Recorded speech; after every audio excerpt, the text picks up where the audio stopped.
Hey, good evening, everyone, and welcome to Office Hours with TI. My name is Curtis Brown, and I'll be hosting us this evening. I'm here with a couple of great friends this evening. I've got Daren Starnes, Robin Polson, and Josh Tabor with me, and they're going to share some great AP statistics information with you guys and some things they prepared. Before we get started, though, I just wanted to again kind of say, man, we're sorry we're in this situation and we're having to meet in this way. I'm super excited that we can kind of help and try to bring you guys information and bring experts in front of you guys to help out. So tonight, I'm really excited to bring these guys here. And Daren, I guess I'm going to turn it over to you first. And get things going. We've already got some questions coming in on the chat, so be prepared. I'm going to be interrupting you guys quite a bit. I've got some questions about conditions and all kinds of things happening. So here we go. Daren, I'm going to turn things over to you and let it get us started.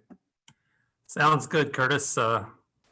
Thank you very much. And let me just make sure we've got everything going here. So first and foremost, we really hope that you, your families, and your communities are staying safe and keeping well in the face of this coronavirus pandemic. And we really appreciate you tuning in with us tonight, in spite of all the things that you're having to deal with. So because of COVID-19 and its impact, the 2020 AP Statistics exam has been drastically changed along with all the other exams. So a few logistical details. Our exam is scheduled for Friday, May the 22nd at 2 p.m. Eastern Time. The exam is going to be open book, open notes, and technically open internet searches, although the College Board's made pretty clear that the exam has been written in a way that will not advantage people doing internet searches. And moreover, the risk of an internet search is that you're going to get junk information that's not even correct. So that's probably not a great option. The exam can be accessed via smartphone, tablet, laptop, or desktop, but the caveat is that you have to download the questions and upload the solutions from the same device. Students can use more than one device, but they have to download and then upload from the same device.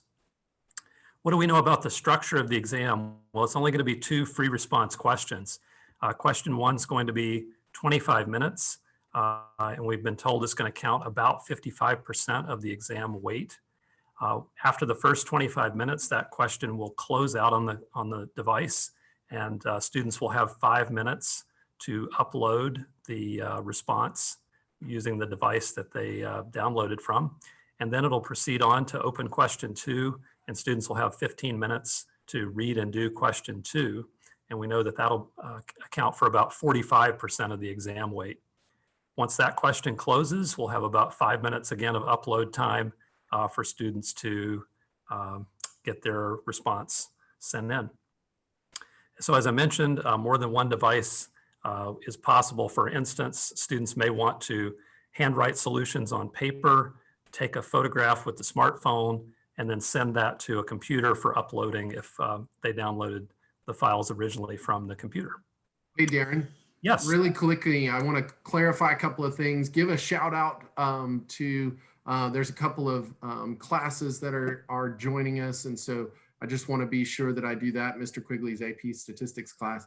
But I also wanted to ask you really quickly for clarification, because I saw this come through. There's so many questions going, so I'm going to have to sift them quickly. But the question was, so we can use more than one device. It seems like Trevor Packer gave them pretty direct instruction that they could only use one, but I think you're giving a scenario that could potentially kind of work around that. So can you just clarify that really quickly? Yep. One device has to be used for uploading and downloading.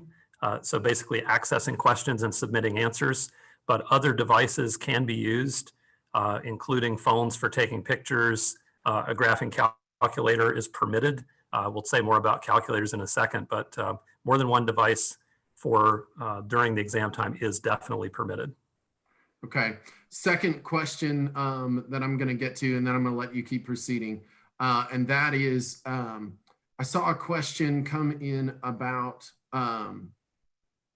whether the scoring will be EPs and Is. Do you have any idea? I'm assuming it would probably be that way, but if I could, Curtis, I'm going to save that slide to save that question to slide 4, where we start speculating. That one I don't know a definitive answer to, but I think we can speculate.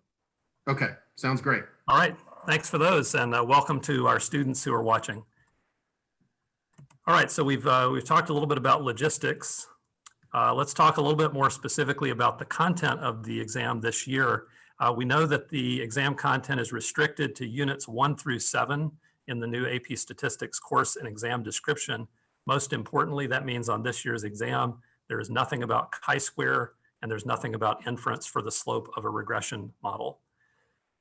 Each free response question will assess multiple content areas from this year's course and exam description, as well as multiple skills that are being developed in AP Statistics classes. We know there will be no investigative task. So early on, people were speculating that the first 25-minute long free response question might be investigative, and that is not the case. We've been told that parts of questions will be very similar to prior exam questions in terms of their content. Reminder to teachers and students that we do have an updated formula sheet and tables this year, and students have been encouraged to access that and or print it before they start taking the exam on May the 22nd. That formula sheet and tables may be useful on one or both exam questions. I decided to quote this next one because it is a big difference from previous years. Questions on the 2020 AP Statistics exam are designed such that required calculations can be done with a pencil and paper with no calculator, including one with graphical or statistical capabilities required. So in previous years, we've expected students to have a graphing calculator that does some statistical things, but this year, because of equity issues across the world, that will not be the case. It does say, however, that use of a calculator is allowed and may be helpful. In particular, it might be helpful so students don't make arithmetic errors, which might be more likely in a timed exam in a kind of unusual situation. And also a reminder, the College Board is keeping us updated as new things are announced at this special link, apcoronavirusupdates.collegeboard.org. So that's one that teachers and students may want to check back on, especially as they start providing some samples of how we're going to do the downloading and uploading. Okay, Daren, before you get through, I'm going to ask you 2 more questions. Okay. So be prepared. First one was, if they finish a question early, do you believe, or is there any indication that they might be able to upload early? Or is there specifically that 25-minute time frame? Or do you even know? I don't know. Okay, good answer. Second question, Z-table on the exam. You mentioned a formula chart. I assume there'll be still the same kind of things there. Yep, same tables. We'll have the standard normal table. We'll have the t-table and the chi-square table. Perfect. All right, so our plan for tonight, we're going to share 2 free response questions that we created. So these are new questions based on the published information about this year's exam, and we're going to share some solutions. We're going to highlight along the way the adjustments that we made in making these questions, how they look different from prior year's free response questions in case teachers want to try creating your own questions for your students. And we're going to take time after each question and solution to show how the TI-8384 and the TI-Nspire can be used to do the analyses for these questions. Although note, students are not going to be asked to do analyses this year during the exam time because everything should be doable with paper and pencil. But within our classes, we still expect students to do these analyses. And we'll hopefully have time. We've already made sure we had time, thanks to Curtis's help, to answer your questions. So we'll keep doing that along the way. One disclaimer, we need to put this out there. We don't have any insider knowledge about exactly what's on this year's exam. But like everybody else out there so far, we like speculating. We've been having a good time. So in the spirit of speculation, we think, because of what we've shared so far, that it's unlikely students will need to calculate test statistics, p-values, and confidence intervals from scratch on this year's exam, whereas in the past, those would all be reasonable expectations.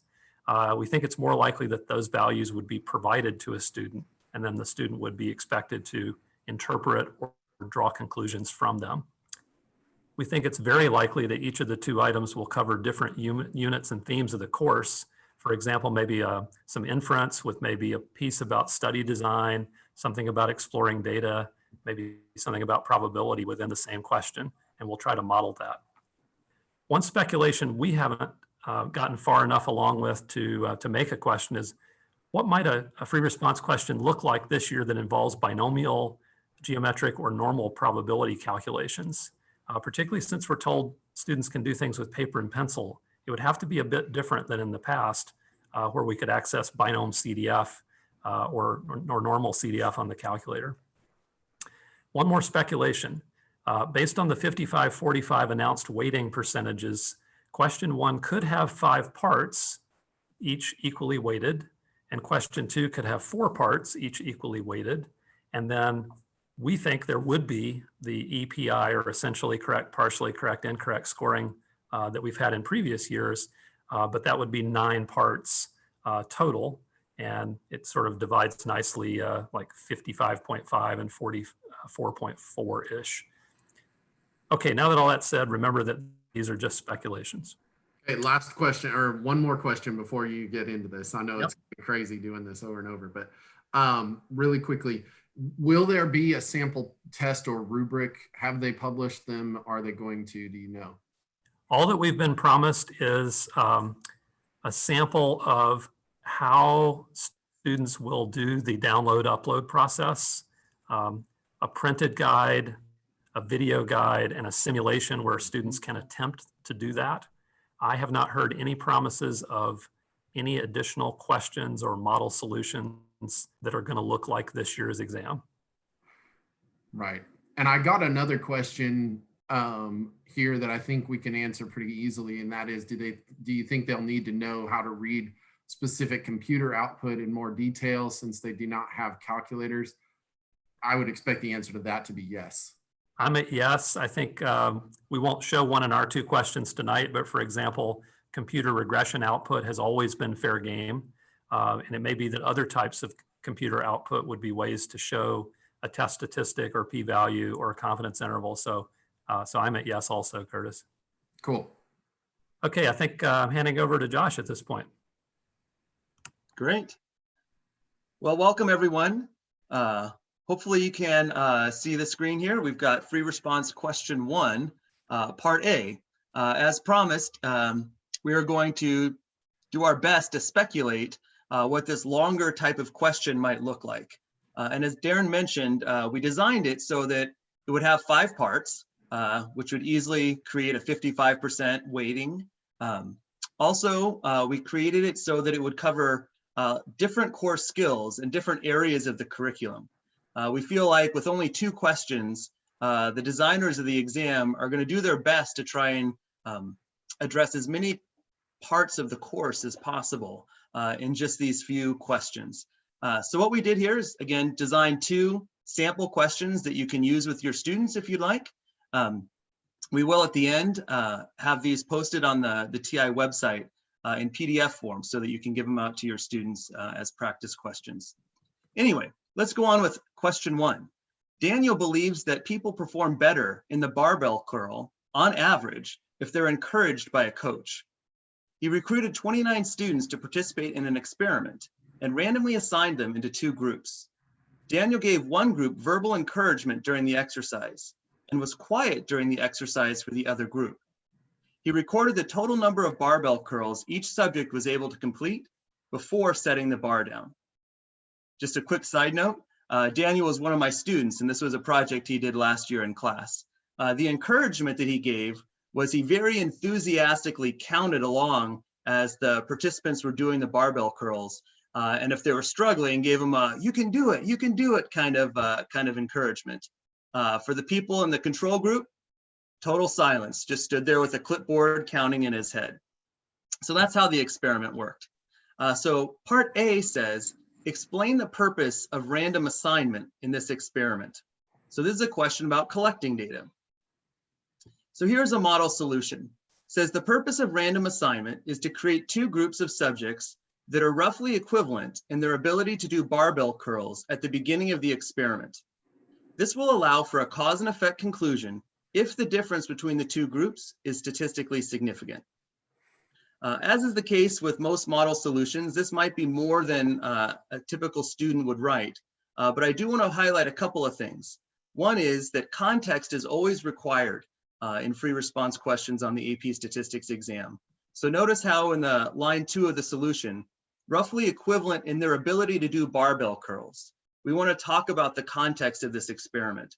Otherwise, we don't really know what roughly equivalent means. And as a teacher, a good way to assess whether an answer is in context or not is to ask yourself, would this answer sound equally good in a completely different experiment? If that's the case, then there's not enough context. So students and teachers, make sure that you're answering in context whenever you're asked to describe or interpret or explain any sort of response on a free response question. Hey, Josh, that's a really good recommendation. Related to that, you guys are giving some really good free response questions, hypotheses of what these might look like, right? I have a question here from Shauna Queen about recommending whether you practice through AP Classroom or maybe using old released exams or both. Do you have a comment on that? A lot, the questions that are on AP Classroom, both in the question bank and the personal progress checks, those are really well done. And I think that those questions would be great to practice with. I think any of the existing free response questions could be equivalent to what we'd see on question 2 on this year's exam. A typical free response question is expected to take, 13 to 15 minutes. So I can imagine that question 2 might be equivalent to any of the other questions we've seen in the past. The most noticeable difference would be question 1, which is 25 minutes, so it's intended to be longer. So what some people are doing and suggesting on the AP teachers community is taking existing free response questions and then adding a part at the beginning or adding a part at the end. And that's how this one started. This one could have been easily just a significance test question, but you'll see how we added in some experimental design questions and some descriptive data questions at the beginning. So I think what I would do with students is give a bunch of regular questions, regular free response, but then in a few cases, maybe try and add a few parts just to show students how they could be extended and how you could be connecting different areas of the curriculum. Okay, thanks, Josh. You bet. All right, let's look at part B of this question. It says here are box plots that summarize the distribution of the number of barbell curls for each group. Compare these distributions. This is one of the most standard questions that we see in AP statistics. And we have a pretty standard rubric or expectation for this, that students would describe and compare shape, center, variability, outliers, and do it in context. Notice when you're doing comparisons, context includes the variable name, not just the group names. So you've got to say more than encouraged and not encouraged. You have to talk about the number of barbell curls. So here's an example of a good answer to this question.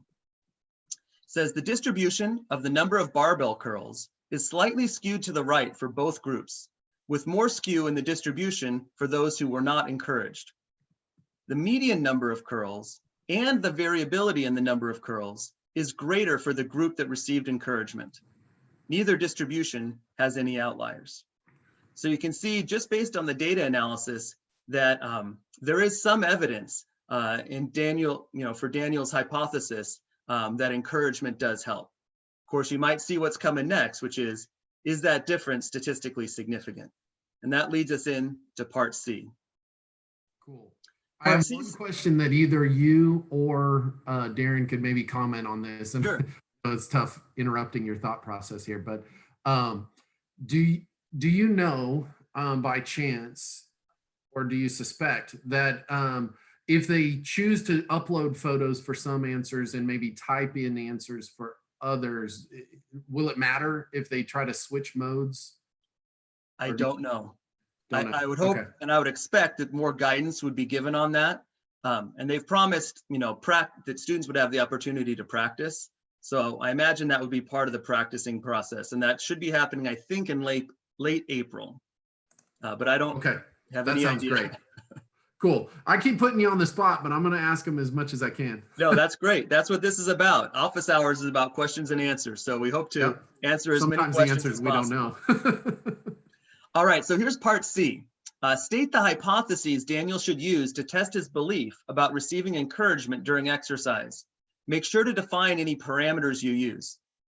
So before I show you a solution, note that in this question, we remind students to define any parameters, but starting on last year's exam, on a significance test question or a confidence interval question, defining the parameters is now going to be an expectation.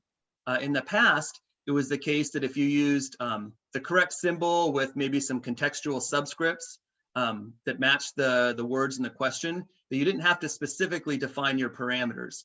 But that changed starting last year and moving forward. So even if students are not reminded to define their parameters when stating hypotheses, they need to be doing that. So that's something you want to make sure students are practicing if you haven't been doing that so far this year. All right, so our null hypothesis would be mu sub e minus mu sub n equals 0. The alternative, mu sub e minus mu sub n greater than 0, where mu sub e is the true mean number of barbell curls that people like the ones in the experiment can do with encouragement, and mu sub n is the true mean number of barbell curls that people like the ones in the experiment can do with no encouragement. So just a couple of comments about the definition of the parameters. It's particularly difficult with experiments. One thing that students mess up often is accidentally referring to the X bar value. So they might say, oh, mu sub e is the mean number of barbell curls that were completed by the encouragement group. Well, that sounds good, and you're referring to the correct group, but it's talking about X bar if it's based on the actual people in the study. So you need to be a little bit more general than that. And this is consistent, what we have here on the screen is consistent with the wording that's been used the last several years on the AP exam. All right, also just quickly notice that it's a one-sided alternative, greater than 0, because Daniel suspected that encouragement is gonna help. So that's why we think the mean number of curls will be greater for the encouragement treatment rather than the no encouragement. All right. Hey, Josh, I got one question on part B. Can you navigate back really quickly for me? Somebody asked about commenting on the shape of box plots, and traditionally we don't usually or aren't usually asked about making comments about shape on box plots. Is that correct? Or do you think, is that something new? Well, I think what students should know is that there's definitely limitations on what we could learn about shape from box plots.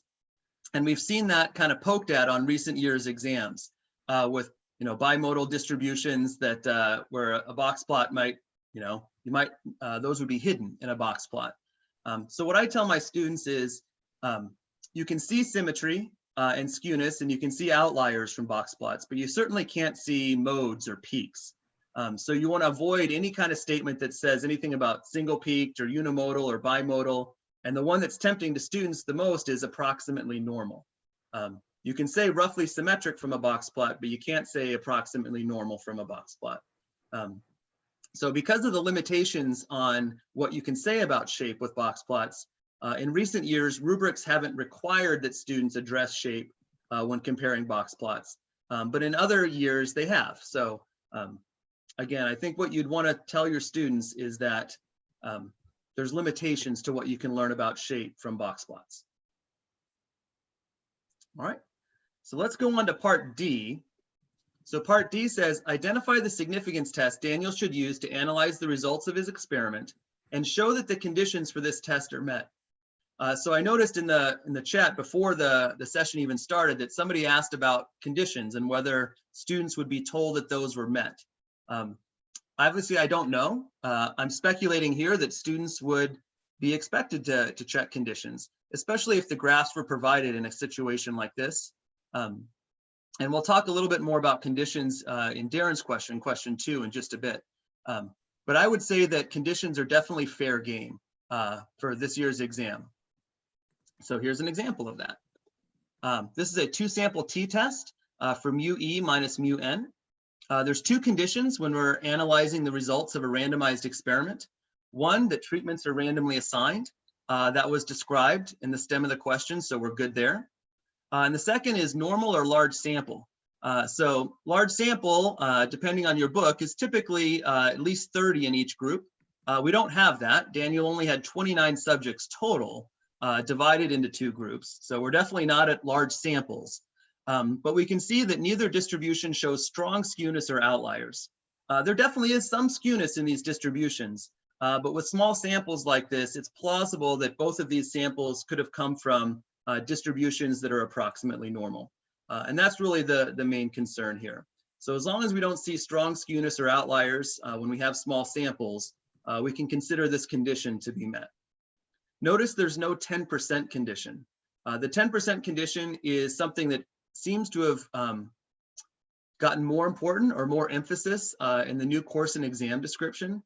So that's something that your students ought to be thinking about and checking whenever we're sampling without replacement from a population.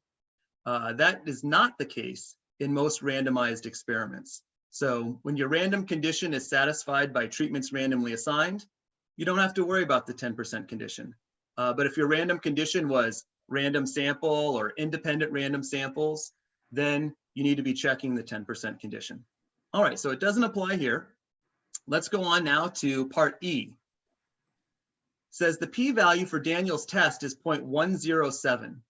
What conclusion should Daniel make at the alpha equals 0.05 significance level? So before talking about the solution, this is another situation where we've modified this question and it looks a little bit different than what you might see in a typical year.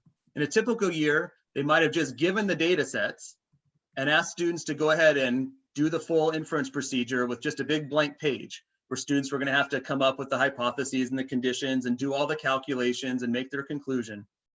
But here, because of their statement that all calculations could be done using pencil and paper, we're expecting that kids are not going to have to do square roots or long division or fractional degrees of freedom or anything like that on this year's exam. So it's our speculation only, just to be real clear, it's a speculation that if there's a significance test question, we'd expect the p-value to be given or maybe the test statistic to be given and students could figure out the p-value based on using the tables, for example. But we think it's more likely that they're just going to be given the p-value and asked either to interpret that or to make a conclusion from the p-value. So in this case, it's just the standard conclusion. So here we go. It says because 0.107 is greater than 0.05, Daniel should fail to reject the null hypothesis. This experiment does not provide convincing evidence that people like the ones in the experiment can do more barbell curls on average when they receive encouragement. So we decided to stop right there with 5 parts because we anticipate that, or guess I should say, that question 1 might have 5 parts. But if you like this sort of idea of extending these questions, you might ask part F, what possible error did Daniel make in his conclusion? You can talk about type 2 errors. Then you might say, well, how could he make it less likely to have a type 2 error? You can talk about power. You can talk about increasing group sizes or changing significance levels or things like that. So there's lots of ways you can extend either at the beginning or at the end to make a question that covers multiple parts of the curriculum. All right. Josh, one more really quick question. We've gotten a ton of interest about your comments related to the 10% condition and independence. I mean, the chat just blew up. Oh my. Whenever we started looking at that. Can you go back through that really clearly, especially addressing what happens if some students do talk about the 10% rule? How will that maybe be handled? Okay, so great question. The 10% condition is one of those things that's been around, and it's not, all of a sudden become a condition, in the world of statistics. It's always been there, but AP rubrics in the past haven't often required it. I think that's for 2 reasons. One, because it's almost always met. when it applies, it's almost always met. And second, if it's violated, the violations aren't really that bad. They just give us a little bit of a conservative values, meaning confidence intervals that are a little wider, or p-values that are a little bigger than they need to be. So that's just a speculation about why it hasn't been checked in the past. But like I said earlier, the new course and exam description starting in Unit 5 about sampling distributions and continuing into Unit 6 and Unit 7, and then we don't have to worry about 8 and 9. But bring up the 10% condition consistently in situations where you're sampling without replacement from a population. So that's what we do, in non-experiment kind of questions, where it's a random sample and we're trying to estimate a proportion, or estimate a difference in means or something like that. So my speculation, this is just a guess, is that if this was the question on the AP exam and students did try to address the 10% condition for Daniel's experiment, I think that would be some kind of deduction. Just like, say, if they were to check NP greater than 10 for this situation, which is something we check for proportions, not for means, any sort of inappropriate condition will typically lose credit. And that's to prevent students from, or maybe say discourage students from just writing every single condition down that they can remember for every single test that they do. Do you think that addressed what people were asking for? I think so. I think there's there's still some discussion around the 10% condition and random sampling versus random assignment and experiments, and do we have an infinite population that we're dealing with, or do we have a representative sample such that we can make this? And I think we could probably spend all night talking about just that one thing, All right. because it's such a fine point to be discussing whether we talk about, do we have independence among our samples or within our samples? And those are two different conversations. And so yeah, it could go a long ways. I think you've done a pretty good job of addressing the bulk of the question. So okay, great. Now if there's still lingering questions, I'll hurry up and finish so Daren can answer all the tough ones. There you go. All right, so we just wanted to spend a couple of minutes highlighting the way that you would approach this question with technology. Now we know, again, on this year's exam, students are not required or expected to have a graphing calculator with statistical capabilities. But one, it's possible that people would watch this this webinar, this video in future years, where calculators would be encouraged or required. And it's also sort of intended for teachers, so that if you wanted to take an existing question that gave raw data, like I'm thinking of maybe 2010, there was one about pet stores, how you could take that existing free response question and modify it so it might look like how it would look like on this year's exam. So that's the intention of the next couple of slides. We'll do it with the 83, 84 first, and then we'll talk about the Nspire. So it's really fairly simple if you've been using your calculator all year. The first step would be entering the data into list 1 and list 2. You do that in the stat edit menu. The next thing you would do if you're trying to sort of recreate this problem with your students is to create parallel box plots. So again, you use the stat plot menu for that. You can see the screenshots along the bottom. The first one is setting up plot 1 to graph the data in list 1, which is the encouragement group. The middle screenshot sets up plot 2, which is list 2. That's our no encouragement. And then if you zoom 9 or zoom stat, you'll get those nice looking box plots that you can use to compare those distributions. And that's similar to the ones that we saw. All right, last slide here for the 84 is to do the 2-sample t-test. So a side benefit of the 2-sample t-test is it also gives you the summary statistics, X bars and S's and N's and all that. So this is in the stat test menu. You choose 2-sample t-test. Make sure that you're choosing data for your input, because we do have the raw data here. Make sure you've got the right lists identified. You choose the alternative hypothesis as mu1 greater than mu2. Notice we entered the encouragement in list 1, so that's why it's mu1 greater than mu2.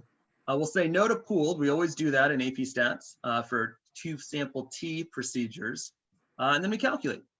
And again, you can see the T statistic 1.27. and the p-value we gave the students in the question, 0.107. So that is sort of how to do this on the 8384. And I'm going to continue going through the slides, but you're going to hear Robin now talk about the Nspire. Hi, everyone. Similarly, with your Nspire, the first thing you'll want to do is put your data in a lists and spreadsheets page. So you'll start a new document, you'll add a lists and spreadsheets page, and remember to name your lists. So I have here a screenshot. I named one of my lists with and the other one none, and put those data values in.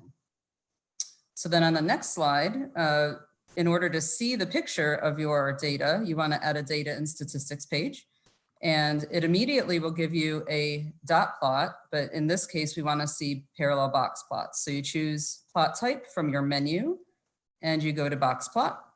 And to get parallel box plots, you hover near the x-axis again and you right click, which on your handheld is a control menu. And on the software, if you have that, that's just a right click near your x-axis, and then immediately you'll see your second box plot.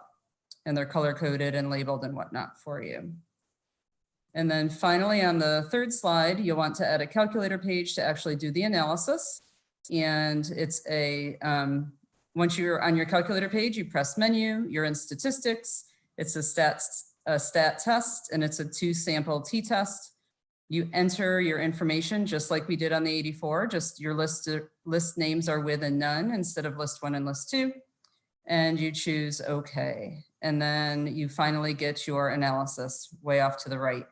I do want to mention before we go to the second question that, and I know it's come up in the chat a little bit, after the event, there will be links to all the PDFs of the worksheets and the solutions, but also I created videos with some more detail and a much more slow version of how to go through the calculator use for both the 83 and the Nspire, 8384 family and the Nspire.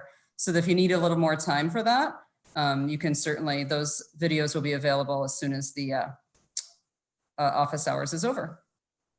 Great. All right, so Awesome, that wraps Robin. up question 1, and I'm going to hand it over to Daren now.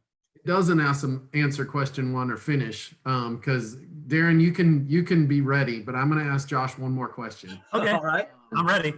And that is, we had a question, or several actually, around degrees of freedom and their need to mention that in the calculator output.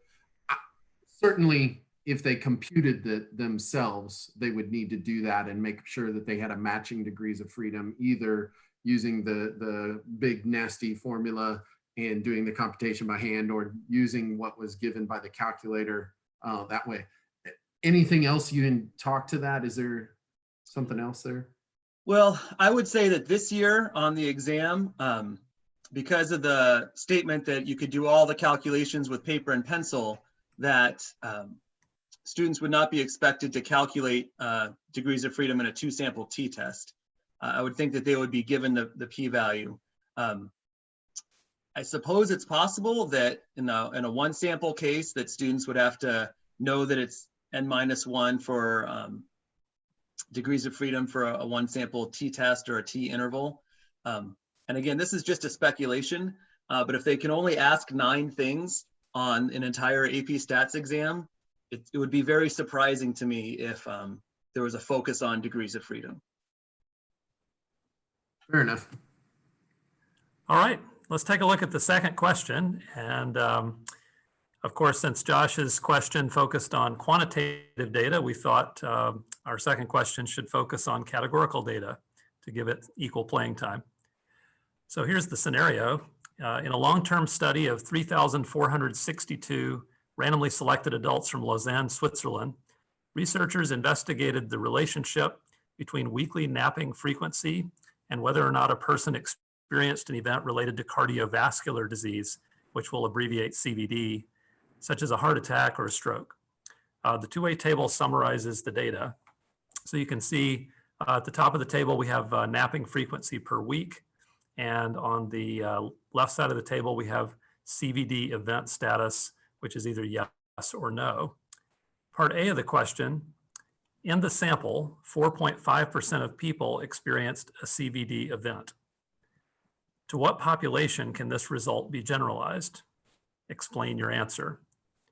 So before I reveal the solution, notice that this part focuses on collecting data once again, and what kind of scope of inference is appropriate for this particular type of study. So let's take a look at a model solution. Due to the random sampling, researchers can generalize this result to the population from which the sample was selected. So that would be all adults in Lausanne, Switzerland. That's really the only legitimate scope of inference, since that's the population that was sampled from.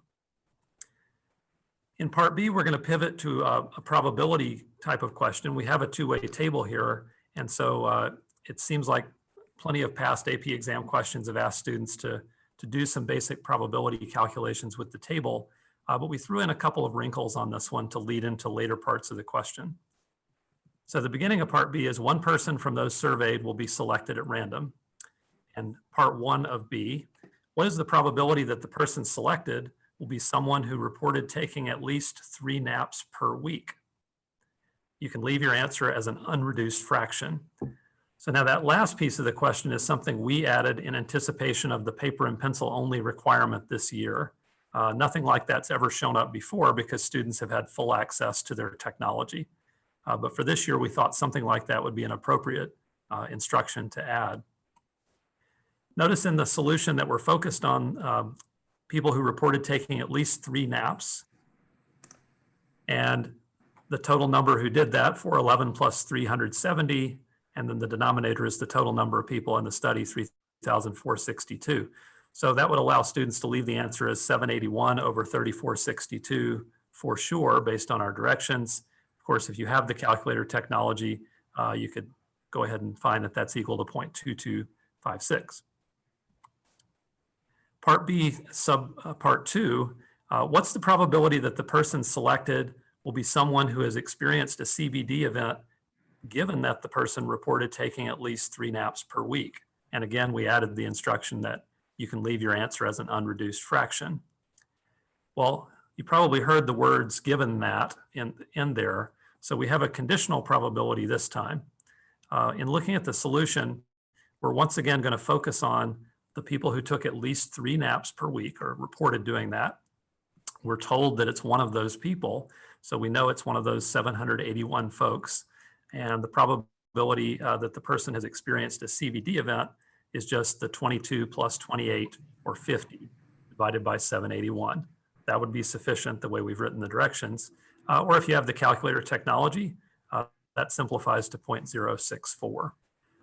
So we're keeping the question from this point focused on people who nap frequently. That's the ones that take 3 or more naps versus people who nap infrequently. So we're going to pivot from collecting data and probability over toward inference. The setup for the inference part is a long paragraph, so I'll read it carefully. Let P sub F equal the proportion of people who have experienced a CVD event among those in the population who would report frequent napping. That's at least 3 naps per week. And let P sub I equal the proportion of people who have experienced a CVD event among those in the population who would report infrequent napping. That's 2 or fewer naps per week. A 95% confidence interval for P sub F minus P sub I is 0.0062 to 0.0435. So notice, like Josh was talking about, we've provided the confidence interval here because we don't see how students could reasonably be expected to calculate that with just paper and pencil or a 4-function calculator. So that setup paragraph leads into C, D, and E. Part C talks about conditions again, so if everyone will indulge me, I'll say more about the 10% condition. Part C focuses on a different condition though. One condition for constructing this confidence interval is that the number of people who experienced a CVD event and the number of people who did not experience a CVD event in each of the 2 groups is at least 10. Explain why it's necessary for this condition to be satisfied. So some people refer to this as the large counts condition. We need the total number of successes and failures in each of the 2 groups to be at least 10. Why is that? Well, the reason for that condition is because the formula that we use to calculate this confidence interval depends on the fact that the sampling distribution of the difference in sample proportions, p hat f minus p hat I is approximately normal. We're going to use a critical value from the standard normal distribution to get our confidence interval. And so we need the sampling distribution of the difference in sample proportions to be approximately normal.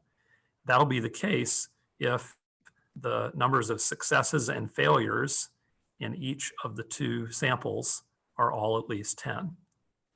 So this is a case where students aren't just asked, what is the condition? Now check it. This is a case where students are asked, why does the condition matter?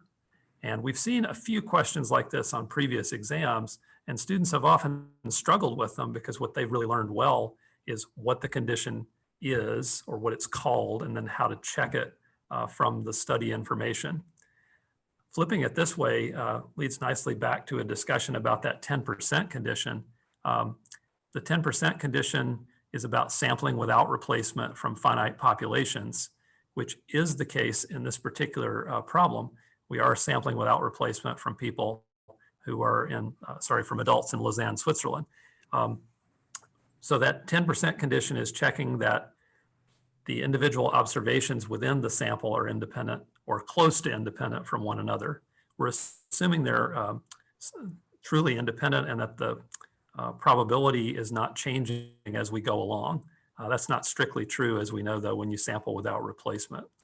So if we have a sampling problem, it's possible that students will be asked about the 10% condition. Why we do it is because we want independent observations within a sample. It's also possible that students could be asked to state and check conditions for a 2 proportion Z interval like this. Let me move ahead to part D because it's meant to be a little bit more straightforward and familiar question. It just says, interpret the confidence interval. Well, students have done this plenty of times by the time the AP exam rolls around. So we might interpret it by saying, we're 95% confident that the interval from 0.0062 to 0.0435 captures the difference in the proportion of people who have experienced a CVD event among those in the population who would report frequent napping, and the proportion of people who have experienced a CVD event among those in the population who would report infrequent napping.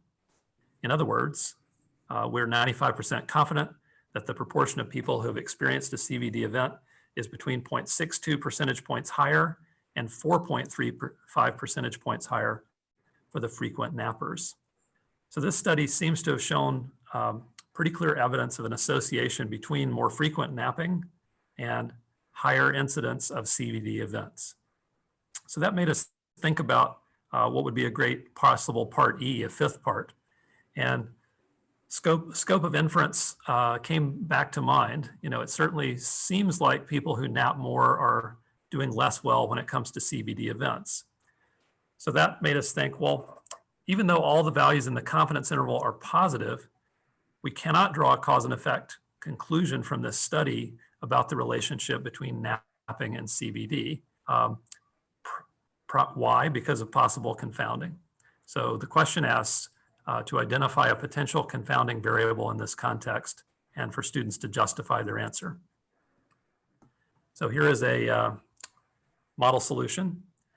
We thought age would be a potential confounding variable because it could be related to both napping frequency and CVD event status for the adults in the study. For example, older adults probably tend to nap more frequently, and older adults probably also tend to experience more of these CVD events like strokes and heart attacks than younger adults. If both of these things are true, then the results of the study that adults who nap more frequently tend to experience more CVD events than adults who nap less frequently, that would have been found even if the napping frequency has no effect at all on the likelihood of having a CVD event. It's just about whether people are older or younger. So you can see how a question that might have been in the past something that would have been calculate a 2 proportion Z interval, or maybe even something different that I'll mention on the next slide, how we've modified it for this year's special exam conditions. Curtis, you've been awful quiet over there. I have. So we were just discussing momentarily among the presenters here whether how much of the calculator stuff we should do, or should we tackle a few more teacher questions. So we're getting a lot of those things. I was actually going to ask for one more clarification on this difference between, say, this study that you've got in question 2 and the experimental study that you had in question 1, and I think that could really clarify that independence piece that we've gotten a lot of questions about. So I think that would help tremendously. And then I'll look at the list and see what other questions we've got. That sounds great. And I'll just say that when we're doing a 2 sample Z interval for a difference in proportions like this, based on an observational study that involved random sampling, we need 2 types of independence. We need independent random samples from the respective populations of interest. In this case, all adults in Lausanne, Switzerland who nap frequently, and all adults in Lausanne, Switzerland who nap infrequently. So because random sampling was involved and then the respondents were split into the 2 groups, it's reasonable to believe that those 2 samples are indeed independent random samples from those 2 populations of interest. The independent random samples is important because we combine the variances when we're calculating the formula for the confidence interval for P sub F minus P sub I. So we need independence of the samples when we're doing an observational study. And then within each sample, we need independence of those responses or observations from people when they're reporting their napping habits and CVD status. We don't want one person's response to tell us anything about another person's response. When we do our calculations of the standard error for each of the 2 samples, we're assuming independence of the observations. And so we want our calculations to be as accurate as possible. So in random sampling kinds of problems, we do need to check the 10% condition for sure in most real world studies, because almost always we're sampling from a finite population without replacement. Whereas in experimental studies, we're almost never sampling at random from a population. We're usually dealing with volunteers or recruited subjects or people nearby who are willing to do this thing. How's that?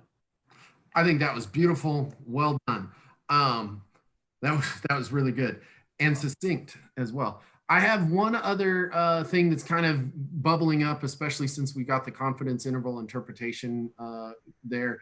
And that is, one, do they have to say things like true proportion or captures the true proportion, or is that okay to not have that word true in there? Secondly, and kind of related to that, I know many of us AP Stat teachers kind of have some sort of a model response that our students really work on making sure that they say all of the parts and pieces together. So how do you think, or do you think the College Board is going to be worried about similar or even exactly the same type of sentences, because so many kids are going to be saying virtually the same thing to interpret these things?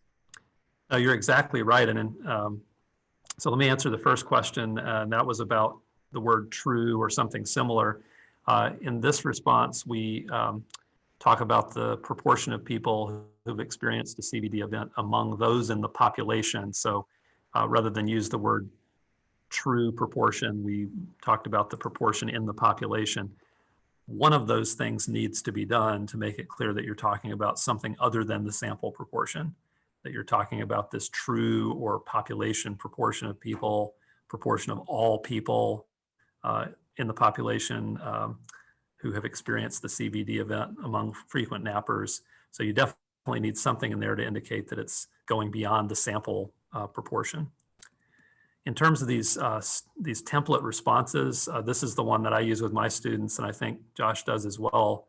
We're blank % confident that the interval from blank to blank captures fill in the parameter in context.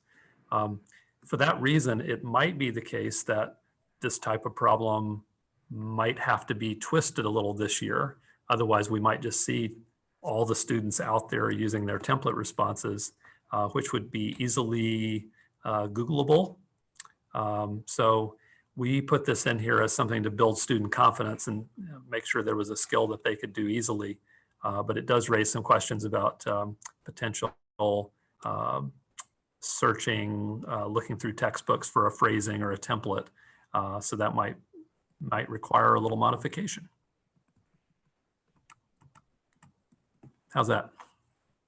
Good. That's really good. Got some more shout outs. Hi, Linda. It's been a long time. Let's see. I'm looking through a few other things. Oh, talking about pooled proportions. Is this going to be an emphasis here, do you think? You know, if the question had been about a significance test instead of a confidence interval, then we would have had to talk about that. The new course and exam description is very emphatic that when you're doing a two proportion z-test, long name two sample z-test for a difference in proportions, and the null hypothesis is no difference, you need to use the pooled or combined proportion from the two samples when checking your large counts condition for being able to use normal calculations. So if it were a two proportion z-test, definitely we would have to talk about combining the two sample proportions to get an overall proportion like a p-hat combined or p-hat pooled. Okay. And related to that, Daren, you just said p-hat pooled and p-hat combined and some of these other notations, x bar, mu.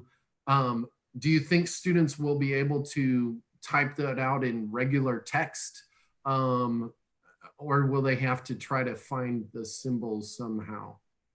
Oh, I sure hope so. I know in my own school's Zoom meetings this week, we've been using breakout rooms, and there really isn't the functionality to type in math symbols. And a lot of my students don't have anything they can write on the screen with. So they've been typing like X hyphen bar or just X bar or Sure. E hyphen hat. So my hope is speculating again that would be completely acceptable as long as it was clear to the reader what was being written. Okay, one more question here. This comes in from Mike McCall. He's asking if you speculate that kids might be asked to do some kind of a design and explain maybe using a table of random digits. Do you think that would be fair game for this style of an exam? My answer is yes. What do you think, Josh? I think it's possible. Certainly, even on last year's exam, we saw a question where students were asked to describe how to randomly assign treatments in an experiment. So it's certainly possible. I don't know that they would limit it to a table of random digits necessarily. They would probably allow sort of any approach that would get a bigger variety of answers from students, which in this year is a good thing as far as cheating concerns and stuff. And again, we're just speculating with all of these things. But if I was designing an exam where I only got to ask 9 or 10 things, how to use a table of random digits would be not in the top 10 things I'd be looking for. So those are my thoughts on that. One more thing on that, or kind of related to that, Daren and Josh comment on this too. You mentioned a possible variation on the confidence interval interpretation or that confidence interval question. What sort of variation do you see, maybe speculate? One person, Bob, mentioned possibly a comment on whether 0 was captured or not in the interval. Is that possible, or other things you might think of? Ironically, when I drafted the question, that was how I had that part. But when Josh went with a significance test on the first question, we felt like we wanted to stay away from another thing that sounded like a significance test. But in fact, version 1.2 of the problem had part D as being not interpret the confidence interval, but what conclusion would you draw for a significance test that the difference in the true proportions was 0 based on the confidence interval? So whoever suggested that, Bob, you said you're right on my thinking. Yeah. Okay. And I have another one. How about inference based on simulations? Anything that you guys can see there that might make some sense? I think so. That would be certainly one way to avoid the need for calculations. Say, like in the example that I provided about Daniel's encouragement study, a different approach could have been providing the students with the two means for each group, and maybe the difference in means. I don't know exactly what it was. Say it's 5. and then describing a simulation that randomly reassigns the values and divides them and creates a simulated sampling distribution, a randomization distribution, showing what sorts of differences could happen by chance alone. Then students having to find 5 on that dot plot and then counting the number of dots that were 5 or more and sort of to get an estimated p-value. So that is one way that would be very tempting, I think, for exam writers to test sort of a conceptual understanding of p-values, as well as avoid the need for any sort of technology calculations. And we considered, as Daren and I were drafting these, we did consider doing a simulation-based approach. I think we talked ourselves out of it, figuring that, again, if they only had 9 parts, that maybe that's not something they would emphasize, knowing that a lot of students would have trouble with it. But if I was reviewing with my students, I would definitely want to throw a couple of those in. Conceptual understanding of p-values using the results of simulation. So definitely something to consider. It's just not something that made our list today. Okay, two more questions that you may or may not be able to answer. I'll throw this one to you, and that is, so Trevor said that they were going to send student responses to teachers. Are they expecting teachers to maybe police this after the fact and maybe report some things out? Or is that their option, or do you have any comment to that? I don't know. Well, that was what, I think that's what Trevor was suggesting, maybe between the lines in his presentation, was that, you know, telling students, hey, your teacher is going to see this. So they'll know if that's not you or you're not your handwriting. I think especially for like foreign language teachers, you know, they'll be able to hear the audio recording of their French students or their Spanish students. And so they'll know if it's not them. So I think that's one sort of cheating prevention technique. They also suggested that if your school is still in session, that teachers would be able to use these questions towards the student's grade in the course. Of course, that depends on how schools are choosing to deal with grades in these crazy times. For sure. So there's been a little small discussion here about regression and your guess on regression.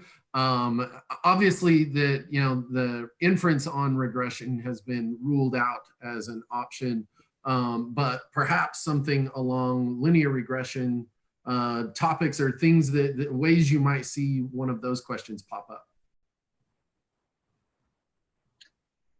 Daren's just looking in. I guess I'll go ahead and take this one.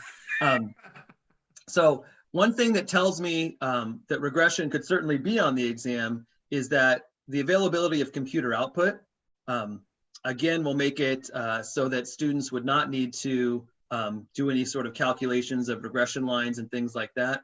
So being able to identify the slope and the intercept and R squared, standard deviation of the residuals, those sorts of things are in Unit 2 and would totally be fair game. That being said, oftentimes questions are about calculating residuals and, you know, doing predictions and things, which would be very difficult paper and pencil. So I think there would be a limited universe of questions that could be asked about regression. Also, if they were going to ask something about regression, I think they would get extended into maybe a little bit about how the data was collected, kind of like we did in these 2 questions. You know, if it was a random sample, how that random sample could have happened, been taken, what sort of population we could generalize to. Certainly there could be a question about correlation and cause and effect. So there are ways to extend regression beyond just that particular unit. It would surprise me if one of the 2 questions was solely focused on Unit 2, which in the CED says is a relatively small percentage of the overall content. And I don't think, Josh, you can see the chat among us presenters here, but Daren commented that also maybe outliers or high leverage points, influential points would also be things there. So yeah, certainly, because that's something that we'd want kids to be able to address conceptually. You know, identify an outlier in a scatter plot and ask what influence that might have on a slope or a value of R squared or a correlation or something. So yeah, that certainly could be asked about. Okay, and one other thing here. So Daren, feel free to weigh in on this one too. How about nonlinear regression, things that might require some sort of data transformation or commenting on whether a relationship is linear or nonlinear? My crystal ball is fuzzy, but I hope not. In the scheme of the course, that is just not, for me at least, a high priority. Will my students do that content and be prepared? We're going to do our best just in case, but with only a limited number of questions and parts, I hope that's not the choice, just me personally. Fair enough. Two questions about maybe the way the exam is going to be administered, and I kind of think I know your guys' response on these. And that is, would you suggest, well, I'm going to do this one first. Will students get an opportunity to practice downloading and uploading responses on a simulated mock? Yeah, that's what we've been told. So I would expect that to definitely happen. I think College Board would be very wise to test it on their end too. So I'm sure that's going to happen.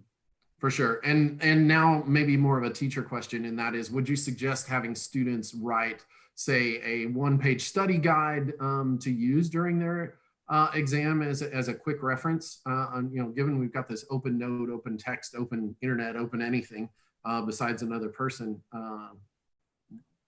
Well, I'll give away a little, if any students are listening, cover your ears. But when I would let students, create a note card or something like that for their final exam, in my mind, the real value of that is creating the card itself, is to distilling the whole year into what are the key ideas to put on a piece of paper. So what would most likely happen, I think, is that you'd encourage your students to do that. They would go through hours of work trying to condense it all down to one page. And by doing that, it's in their head, and they'll probably never look at the page during the exam. So as far as like as preparation technique, I think it's great.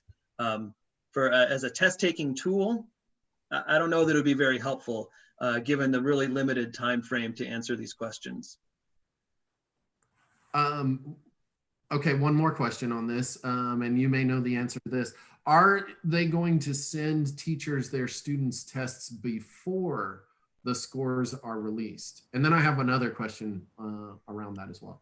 Yeah, I believe they said that the student responses would be sent to us by May 26th. Oh, wow, that's fast. I think it's very quick after our exam. I mean, that is a quick turnaround since we take the exam on the 22nd, but we should have them very quickly. Okay, that's really awesome.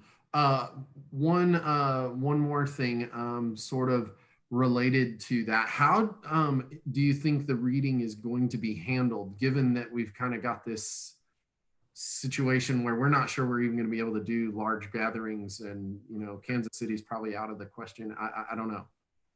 It is out of the question. Okay. The reading will be online, and one of the interesting facts that I've heard is that each student response will be read by two different people, which is just a way to try to guarantee that students get credit for what they deserve, and that two different readers, especially with the different formats students could be presenting their answers in, uploads and typing and weird little symbolics typed out in words, to make sure that they're really treated consistently across these two questions. Seems like a good idea, but it'll all be remote scoring. Very good. Very good.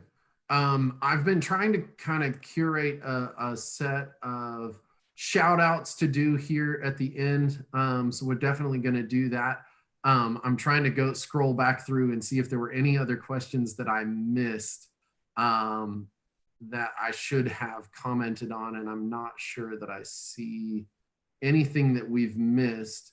Lots and lots of people saying thank you very much for your time. So Robin, Daren, Josh, super excited to have had you guys this evening, and thank you so much for that. I've got, man, I can't even say Mr. Quigley's. I've got Mr. Quigley's class. We've shouted out to them. I've got Mrs. Sedlock's AP class. We're shouting out to those guys. There's some Penn Hills, I'll call them homies, as according to the quote here. There's a group that needs to be called out there. Acne Centennial High School, go Jags. Shout out to you guys. Mr. Brule Hart, glad to see you. Let's see, there's some more. Mass Insight teachers, really excited that the Mass joined us this evening. I'm looking along here. Let's see, did I miss any others? Oh, there was a question about, can I still be a reader? I was rejected 2 days before this craziness started, but what do you think about that? I don't think it's likely. I think they're probably going to go through the people who had already accepted first. And because there are fewer questions to be graded, I don't know that they'll ever get back to people who declined this year. I could be wrong. We're all speculating tonight. So if I'm wrong, you'll be happy. For sure. Big shout out to my buddy, Dave Gibbs. Glad to see your kids are still out here doing this stuff. Haven't talked to you in a long time. Let's see. We're supposed to shout out to all the New York City AP Stats teachers. Thanks, James. Yes, that's huge. That's huge. That's a good tough place to be. Yeah. You know, I just want to give a shout out to all the teachers who are doing this. I'm in a fairly fortunate situation where my wife is managing all of the teaching of our kids while I'm trying to work. And so I don't have that distraction.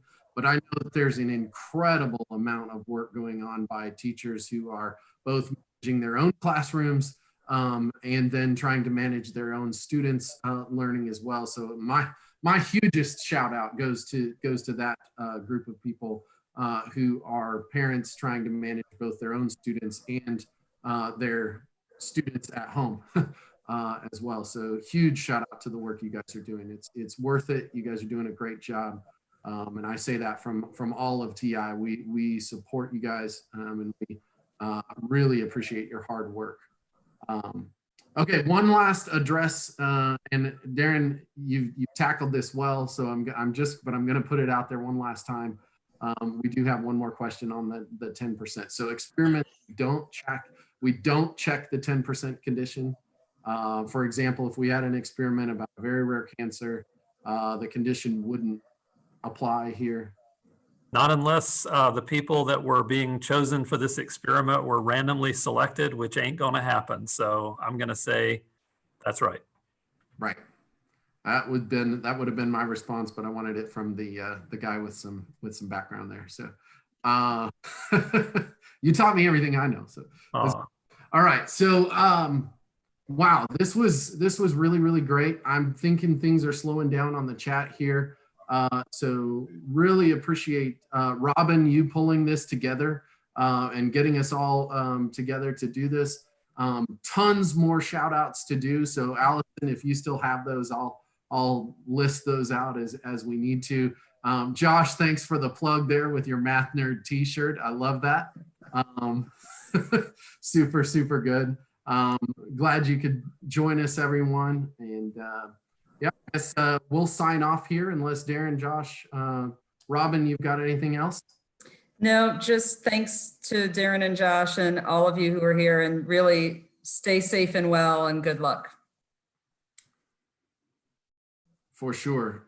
Quickly, there was a question about our Instagram and Twitter updates, and I'll just make sure that I put a plug in there that you can follow us on Twitter at TI Calculators.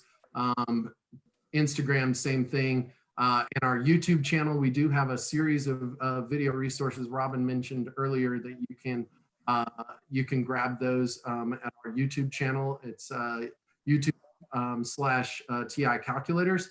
And then there's one more here. I want to make sure that I put a plug in there. So there's a lot of questions about whether this recording will be available someplace. Yes, this recording will be available at the exact same link that you accessed it right now. So come back to that same link and you'll be able to get to this recording and listen to all of the great information that these guys have shared. And secondly, there was a question if we were going to post the documents in the description, and there will be a link to the PDF documents. And I do recall a question from way back at the very beginning, which was, can we share these questions with students? Can we take these documents and post them someplace for our students to access? And the answer is yes. I got Josh's thumbs up and Daren's head. Nobody else can see that. I think because I'm talking too much and they can't see those things. But yes, Josh and Daren both gave a big head nod and a thumbs up to posting and using these with your students. Let's see. I don't think I've got anything else. So at this point, we'll go ahead and sign off. I think thank you again so much for joining us this evening, and stay safe, wash your hands, and good luck on the exam. Good night, everybody. Good night.